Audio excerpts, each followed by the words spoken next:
Baik, di sini sedikit akan kami jelaskan biografi dari Nurcholish Madjid. Nurcholish Madjid atau yang kerap dikenal dengan Cak Nur adalah seorang pemikir tentang pembaruan Islam.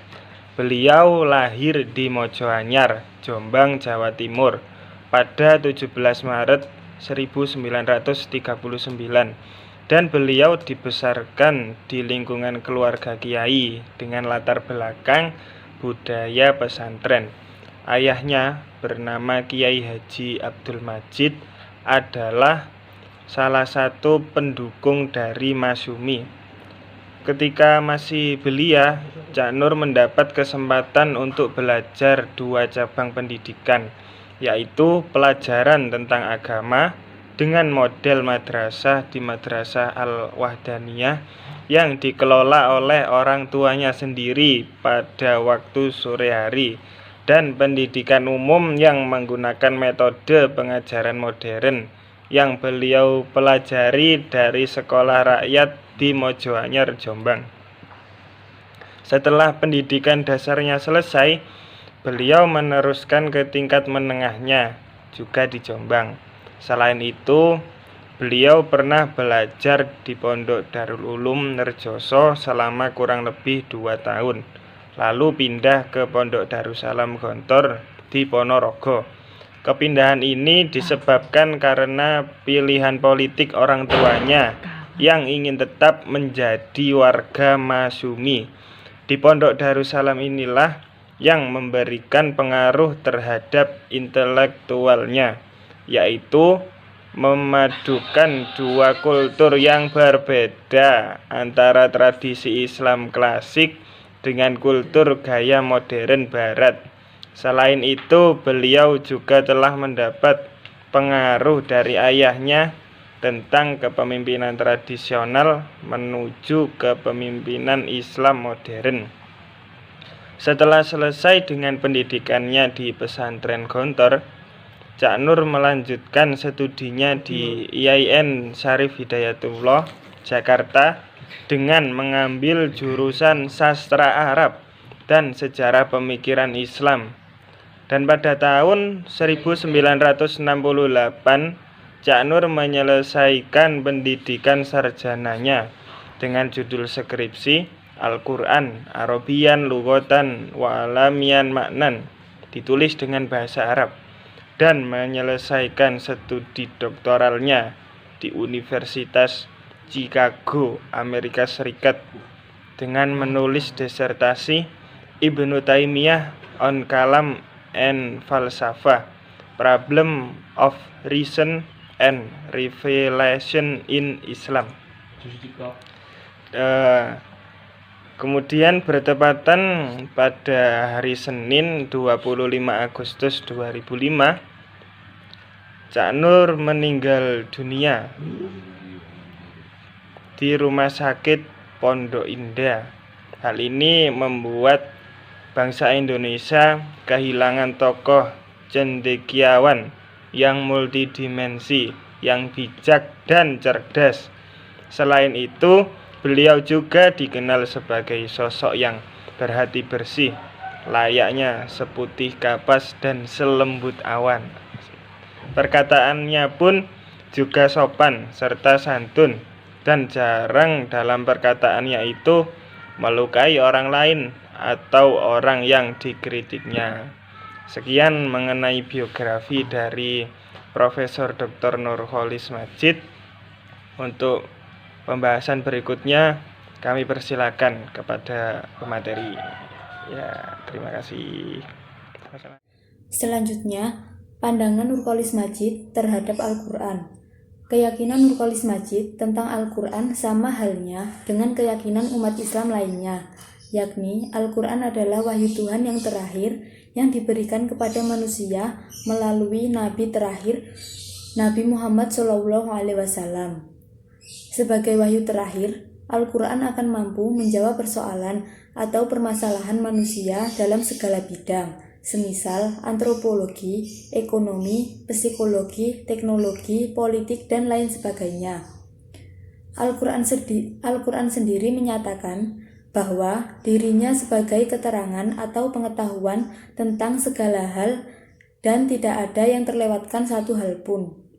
Untuk memahami isi kandungan yang ada dalam kitab suci Al-Quran, Nurcholish Madjid mengutarakan pentingnya memandang Al-Quran itu sebagai sebuah keutuhan. Bagian satu dengan bagian yang lain saling terikat secara integral. Pemahaman tentang Al-Quran yang didasari dengan pandangan secara lengkap atau menyeluruh adalah usaha yang dilakukan secara sungguh-sungguh. Sebaliknya, jika memahami Al-Quran hanya secara parsial akan menimbulkan pemahaman yang salah atau kurang.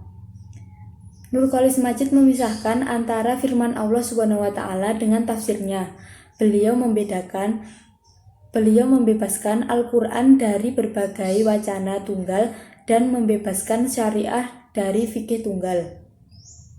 Tiap-tiap ayat pada Al-Quran itu mempunyai dua makna, yaitu harus dipahami oleh tiap generasi yang lain bermakna mutlak atau umum dalam batas-batas yang telah ditetapkan oleh prinsip-prinsip permanen dan sejarah. Dengan itu Islam akan terus berkembang, namun ia akan tetap terhindar dari relativisme. Dan dalam menafsiri Al-Quran, beliau menemukan beberapa istilah yang terkait dengan penafsiran Al-Quran, yakni tafsir, iktibar, tadabbur, dan takwil. Menurutnya, istilah-istilah tersebut saling berhubungan satu sama lain. Konsep tafsir, menurut beliau, menjelaskan kepada bentuk usaha pengungkapan arti-arti dari lambang atau simbol. Islam adalah agama yang sejak awal mengakui bahwa firman-firman Allah sebagai ayat yang berarti tanda. Karena itulah ada masalah tentang semiotika yang bisa disebut dengan masal. Dan ketika seseorang dapat memahami keterangan dalam suatu kitab suci, maka harus melakukan iktibar atau pemahaman tamsil, ibarat dengan menyeberang makna asal kata-kata ibarat dibalik lambang-lambang. Sedangkan takwil, menurut Nurcholish, dibandingkan tafsir, takwil lebih bersifat problematis, dikarenakan ia mencari makna-makna yang tersembunyi dalam ayat-ayat Al-Quran. Untuk materi selanjutnya yaitu contoh metode tafsir kontemporer Nurcholish Madjid. Dari beberapa karyanya Nurcholish Madjid kita dapat mengetahui, memahami metodologi dan bentuk penafsiran kontekstualitas dapat ditelaah, yaitu dengan aspek keilmuan Al-Quran yang dikembangkan secara metodologis. Dalam pemikirannya adalah aspek asbabun nuzul, sehingga akan diperkuat dengan data sejarah tentang konteks bahasa Arab, meliputi sisi historis dan kebudayaan yang berkembang di tengahnya. Hal yang akan melengkapi kajian nilai kontekstualitas pada bingkai keilmuan kajian kitab tafsir yang menjadikan karya Nurcholish Madjid sebagai salah satu bentuk dari kitab tafsir kontemporer adalah dengan aliran maudhu'i adabi istimai, yaitu corak yang menjelaskan ayat-ayat Al-Quran berdasarkan dengan ketelitian ungkapan-ungkapan yang disusun dengan gaya bahasa yang lugas dan jelas, dengan menekankan tujuan pokok diturunkannya Al-Quran lalu mengaplikasikannya dalam tatanan sosial. Penguatan penafsiran Madjid juga bisa dipahami melalui karya-karyanya yang telah termuat dalam jurnal-jurnal. Untuk yang pertama, asbabun nuzul sebagai dimensi kebudayaan. Prinsip dan visi penafsiran. Pada dasarnya hukum merupakan hasil proses tertentu yang disebut dengan ijtihad.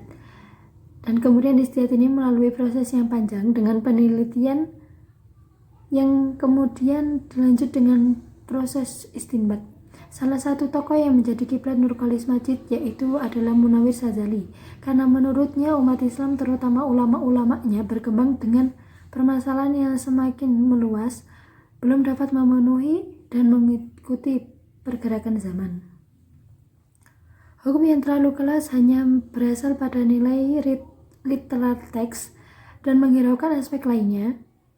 Hal inilah yang dicoba dijalankan oleh Munawwir Syadzali di saat ia memangku jabatan sebagai Menteri Agama Republik Indonesia, dengan menerapkan upaya reinterpretasi berdasarkan sistem yang lebih terbuka, terdapat dua tahapan yang dilalui olehnya, yaitu yang pertama adalah mengikuti alur dengan memperluas sudut pandang dalam aneka ragam pada hukum Islam yang berlandaskan faham mazhab Syafi'iyah, sehingga hal tersebut dilakukan dengan cara melihat pandangan ahli hukum sekularisme dengan ulama tradisional. Yang kedua yaitu dengan memperluas pandangan antar mazhab di luar faham Syafi'iyah. Hal ini menjadi sebuah tanda di era keterbukaan Indonesia yang mulai bangkit dalam mencari kebenaran dan meyakini bahwa dalam Islam telah terdapat jawaban bahkan atas persoalan yang baru muncul dan akan muncul di era kemudian. Maka tujuan dari pandangan Islam Nur Khalis Madjid adalah nilai kesetaraan, nilai keadilan, nilai kemanusiaan, dan nilai cinta terhadap tanah air.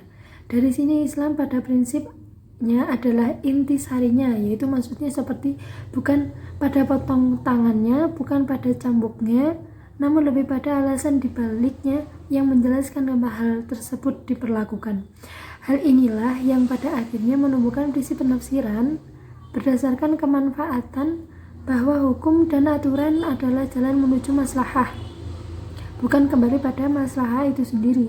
Sedangkan hukum yang dijalankan pada Nabi adalah sebuah proses menuju maslahah, sehingga pandangan Islam berkemajuan inilah yang pada saatnya dinamakan dengan Islam kemodernan. Pandangan kedepannya dinamakan dengan Islam rahmatan lil alamin, menjadi umat yang insan kamil, selalu mengharmonikan ikatan antara manusia dengan Tuhan. Hablum minallah, manusia dengan manusia, hablum minan nas, dan manusia dengan alam, yaitu hablum minal alam. Dengan demikian Islam telah menjadi Islam yang sempurna fisil mikafah. Ya, kemudian dilanjut dengan metode kritik internal eksternal teks menurut pemikiran Nur Khalis Madjid. Yang pertama yakni kritik internal teks. Dalam pengkajian tafsir maudhu'i, ayat yang setema dipilih berlandaskan dengan tema dan topik tertentu. Proses seleksi ini dilakukan dengan mengetahui kata kunci tertentu yang nantinya dari kata kunci tersebut ayat-ayat Al-Quran dikumpulkan untuk kemudian dipilih. Kemudian setelah ayat yang sesuai terkumpul, operasional penafsiran bisa dilakukan baik secara pemahaman makna dasar dan pengimbuhannya, maupun mempertimbangkan makna relasionalnya dan kesesuaian dengan kata-kata lainnya dalam satu ayat tertentu. Nur Khalis Madjid merangkum ayat tentang agama dan tentang ahli kitab, kemudian membandingkan argumen para mufasir. Setelah itu, ia membuat kesimpulan bahwa kitab suci adalah bentuk penanda kebenaran agama pada setiap keberagaman agama mengajarkan agama tauhid. Namun, hanya saja karena pemikiran, kepentingan, pergeseran waktu, dan persoalan lainnya, sehingga menjadikan bergesernya makna dan kandungan agama. Kemudian yang kedua adalah kritik eksternal teks. Di masa awal, ulama tafsir dalam mendefinisikan ulumul Quran sebagai peristiwa yang mengiringi Al-Quran turun dengan ilmu asbabun nuzul yang meliputi kajian konteks politik, sosial, ekonomi, geografis, dan lain-lain termasuk kebudayaan, keberagaman, konteks sekitar turunnya Al-Quran. Mengenai konsep asbabun nuzul, Nur Khalis Madjid menjelaskan secara lebih detail dalam bukunya Dialog Ramadan. Mengenai asbabun nuzul ini, Nur Khalis Madjid memberi contoh dengan ayat yang menjelaskan tentang arah kiblat. Ayat ini turun bertepatan dengan pengaduan sahabat yang cemas karena pada malam harinya sholat dalam kondisi gelap dan khawatir menghadap ke arah lain. Dengan firman Allah yang berbunyi, Bismillahirrahmanirrahim, walillahil masyriq wal maghrib, fa innama tuwallaw fatamma wajhullah, innallaha wasi'un alim, yang artinya, dan kepunyaan Allah lah timur dan barat, maka kemanapun kamu menghadap, disitulah wajah Allah. Sesungguhnya Allah maha luas, rahmatnya lagi maha mengetahui. Telah menunjukkan bahwa hal tersebut dimaafkan. Hal ini menunjukkan bahwa ayat Al-Quran dapat dijelaskan dengan sebab turunnya sebagaimana kebolehan menghadap ke arah yang tidak tepat dalam sholat dalam keadaan buta arah. Namun, selain asbabun nuzul yang bersifat langsung ini, terdapat asbabun nuzul lainnya tentang lebih bersifat makro, yakni konteks sosial, kultural, politis, dan segala situasi di sekitar pewahyuan. Sebagaimana menurut Nur Khalis Madjid tentang ketentuan hukum bagi orang yang mencuri pada ayat dan menjelaskan potong tangan. Namun pada hakikatnya adalah bukan dipotong tangannya, melainkan ayat tersebut dimaksudkan untuk lebih berhati-hati dalam melakukan penjagaan terhadap harta dan ketahanan sosial. Dalam prakteknya, prinsip telaah asbabun nuzul ini sebagaimana yang dilakukan oleh Nurcholish Madjid saat menafsiri agama dan Tuhan. Nilai sejarah dan peradaban bangsa Arab juga berhubungan langsung dengan asbabun nuzul. Menurutnya, konteks agama bangsa Arab adalah yang berfaham ketuhanan. Hanya saja, Tuhan di sini tidak tunggal, melainkan memiliki anak dan bersifat terlembaga dengan urusan dan tugasnya masing-masing. Dengan pengertiannya, Tuhan bangsa Arab yaitu berhala-berhala tersebut berbeda-beda dan beragam. Tiap suku Mekah biasanya memiliki berhala masing-masing yang berbeda-beda dengan antar suku, dan masing-masing suku meletakkan berhalanya di sekitar Ka'bah. Menurut sejarawan, berhala-berhala pada waktu itu sampai mencapai angka 360 lebih banyaknya. Banyaknya berhala ini tentunya menjadi simbol tentang ego dan fanatisme kepercayaan bangsa Arab. Sekian sekilas contoh internal dan eksternal teks dari pemikiran Nurcholish Madjid.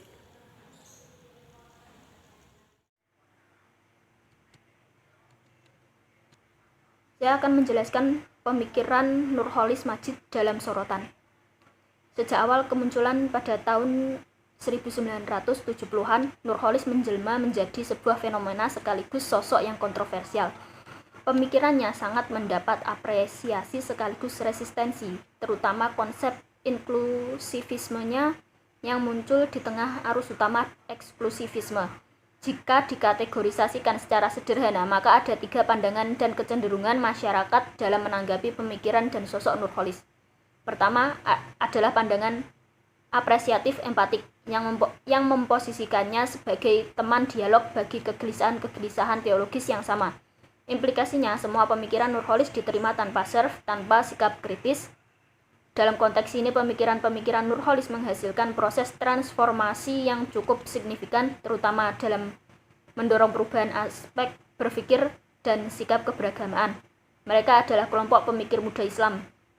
Bagi kelompok ini, Nurcholish adalah figur pembaharu yang patut dihargai dan pemikirannya mesti harus-menerus digelindingkan. Kedua, pandangan kritis yang menempatkan Nurcholish dan pemikirannya berada di luar bingkai mainstream pemikiran umat Islam. Implikasinya adalah apologi dan sekaligus resistensi atas pemikiran Nurcholish. Reaksi keras dan bahkan muncul vonis-vonis teologis yang disematkan padanya seperti sesat. Ketiga adalah pandangan simpati yang menempatkan Nurcholish dan pemikirannya secara objektif dan independen.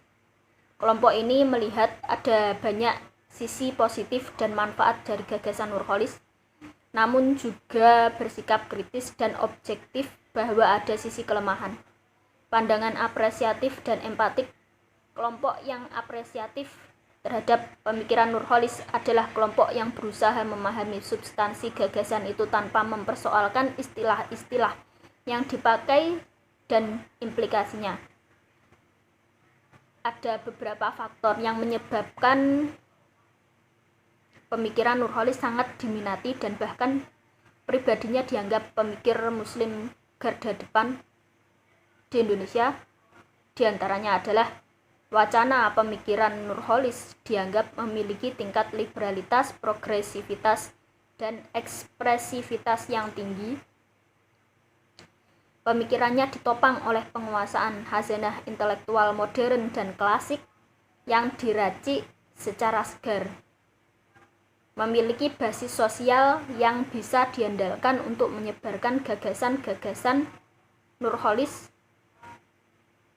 dan di tengah basis sosialnya di kalangan Islam menengah, akademis santri. Gagasan-gagasan Nurcholish menentang arus utama. Wilayah gagasan-gagasan menjangkau alam spektrum yang luas, mencakup teologi, kemodernan, keindonesiaan, bahkan politik negara. Dalam dunia keilmuan Indonesia, Nurcholish adalah sebuah fenomena.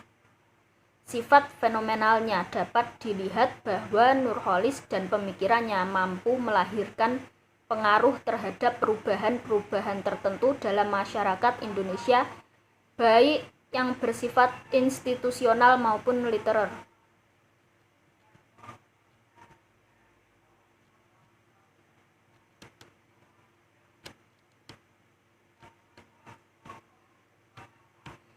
Yang kedua adalah pandangan kritis resisten.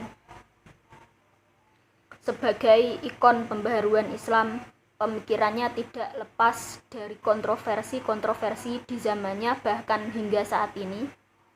Sebagai tokoh pertama kali yang melontarkan gagasan penyegaran kembali pemikiran Islam, Nurcholish sering diposisikan secara antagonis oleh lawan-lawan yang menentangnya akibat misinterpretasi atas ide liberalisme, pluralisme, dan sekulerismenya. Sejak awal munculnya bagi sebagian kalangan umat Islam, pemikiran Nurcholish mengandung kontroversi atau bahkan resistensi. Slogan politiknya Islam Yes, Partai Islam No menjadi polemik akademis sekaligus sebagai ajang diskursus wacana politik. Gagasan tentang modernisasinya dinilai kontroversial dan sekuler. H.M. Rasidi menilainya sangat provokatif dan dinilainya bukan sebagai pemikiran yang keluar dari orang yang percaya kepada Al-Quran. Bahkan ia dianggap sebagai intelektual yang menyimpang dan sekaligus memiliki link dengan Yahudi. Menurut Rasidi, kesalahan Nurcholish saat itu adalah ia mengaitkan sekularisasi dengan tauhid, sehingga seolah-olah Islam memerintahkan sekularisasi dalam arti tauhid. Gagasan Nurcholish menimbulkan kontroversi lagi. Jadi ketika menyampaikan pemikirannya di TIM pada 21 Oktober 1992 dengan pidatonya yang berjudul Beberapa Renungan tentang Kehidupan Keagamaan di Indonesia dalam buku Anatomi Budak Kufar dalam Perspektif Al-Quran, Muhammad Yazak mengecam bahwa pidato itu merupakan puncak gagasan Nurcholish yang menyeret umat Islam dalam kubangan ateisme baru yang akan menggusur syariat. Nurcholish dituduh sebagai simbol berhalaisme dan anak didik orientalisme.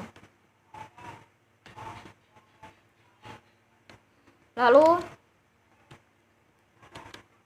ada yang menuduhnya sebagai orang yang paling bertanggung jawab dengan jaringan Islam liberal yang menafikan hukum Tuhan, karena jaringan Islam liberal ini pada prakteknya adalah meneruskan dan mengembangkan apa yang sudah dimulai Nurcholish sejak 1970-an, bahkan merasa perlu membuat buku khusus yang berisi kritik-kritik tidak saja terhadap pemikirannya, melainkan juga terhadap pribadinya. Sebagai orang yang pintar bersilat pemikiran, pendukung kesesatan, dan tokoh yang tidak jujur dan tidak konsisten. Yang terakhir, pandangan kritis independen. Kelompok yang kritis independen berusaha menempatkan kelebihan dan kelemahan gagasan pemikiran Nurcholish secara seimbang dan proporsional, tidak resistensi, sekaligus tidak memihak, dengan memakai pisau analisis ala hermeneutika dan pendekatan sosiohistoris hidup. Ridwan melakukan ekstra analisis dan pembongkaran terhadap asumsi-asumsi dasar pemikiran dan gagasan Nurholis tentang sekularisasi, liberalisasi, dan pluralisme, bahwa pemikiran Nurholis walaupun banyak memakai pendekatan humanistik, namun bukan humanisme real, karena pemikirannya sama sekali tidak bersentuhan dengan tema pembelaan terhadap kaum lemah yang termarginalkan baik secara ekonomi maupun politik.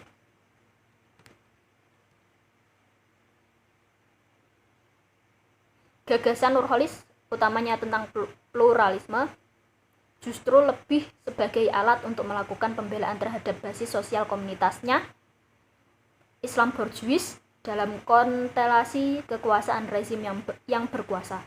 Dengan kata lain, pemikiran Nurholis menjadi alat komunitasnya untuk melakukan simbiosisme dengan kekuasaan dan agar komunitasnya bisa masuk dan diterima banyak kalangan. Mungkin cukup sekian, terima kasih. Pemikiran Nurholis sangat diminati dan bahkan pribadinya dianggap pemikir muslim garda depan di Indonesia. Di antaranya adalah wacana pemikiran Nurholis dianggap memiliki tingkat liberalitas, progresivitas, dan ekspresivitas yang tinggi. Pemikirannya ditopang oleh penguasaan khazanah intelektual modern dan klasik yang diracik secara segar. Memiliki basis sosial yang bisa diandalkan untuk menyebarkan gagasan-gagasan Nurholis, dan di tengah basis sosialnya di kalangan Islam menengah, akademis santri. Gagasan-gagasan Nurholis menentang arus utama. Wilayah gagasan-gagasan menjangkau alam spektrum yang luas, mencakup teologi, kemodernan, keindonesiaan, bahkan politik negara. Dalam dunia keilmuan Indonesia, Nurholis adalah sebuah fenomena. Sifat fenomenalnya dapat dilihat bahwa Nurholis dan pemikirannya mampu melahirkan pengaruh terhadap perubahan-perubahan tertentu dalam masyarakat Indonesia, baik yang bersifat institusional maupun literer.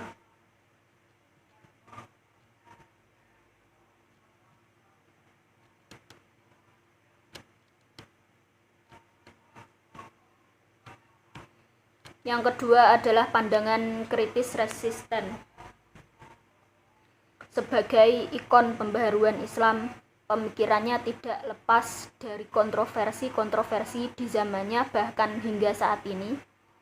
Sebagai tokoh pertama kali yang melontarkan gagasan penyegaran kembali pemikiran Islam, Nurholis sering diposisikan secara antagonis oleh lawan-lawan yang menentangnya akibat misinterpretasi atas ide liberalisme, pluralisme, dan sekularismenya.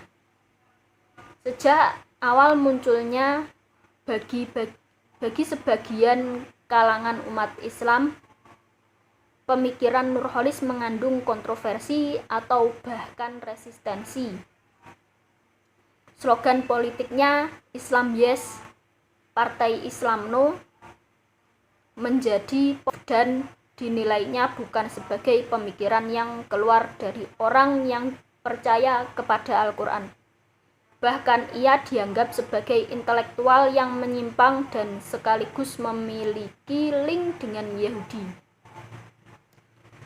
Menurut Rasidi, kesalahan Nurholis saat itu adalah ia mengaitkan sekularisasi dengan tauhid, sehingga seolah-olah Islam memerintahkan sekularisasi dalam arti tauhid.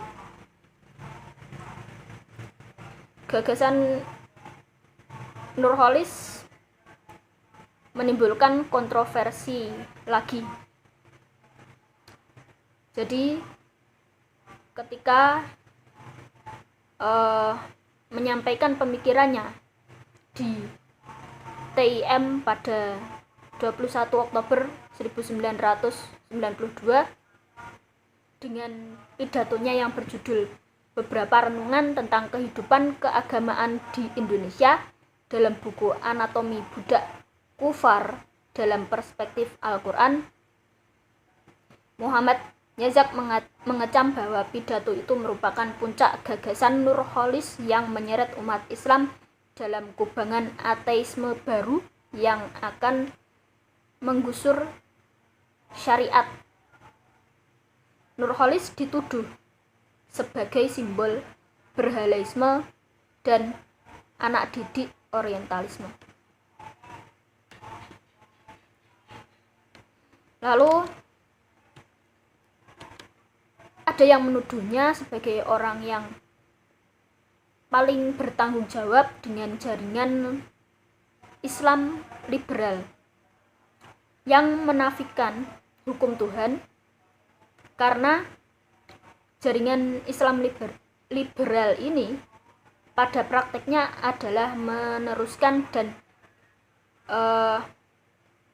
mengembangkan apa yang sudah dimulai Nurholis sejak 1970-an, bahkan merasa perlu membuat buku khusus yang berisi kritik-kritik tidak saja terhadap pemikirannya, melainkan juga terhadap pribadinya.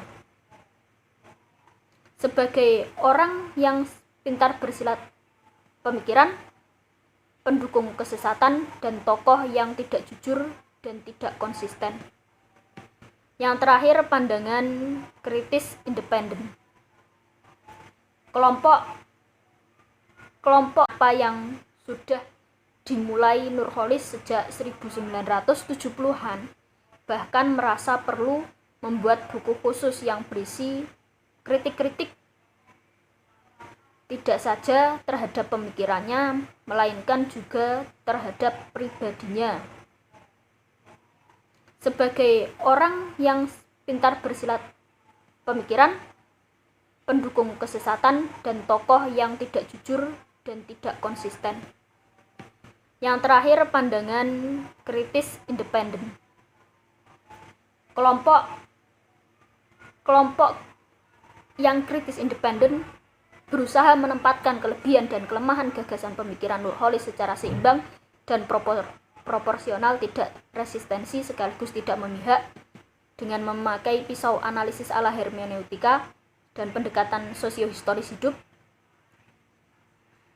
Ridwan melakukan ekstra analisis dan pembongkaran terhadap asumsi-asumsi dasar pemikiran dan gagasan Nurholis tentang sekularisasi, liberalisasi, dan pluralisme, bahwa pemikiran Nurholis walaupun banyak memakai pendekatan humanistik, namun bukan humanisme real, karena pemikirannya sama sekali tidak bersentuhan dengan tema pembelaan terhadap kaum lemah yang termarginalkan baik secara ekonomi maupun politik.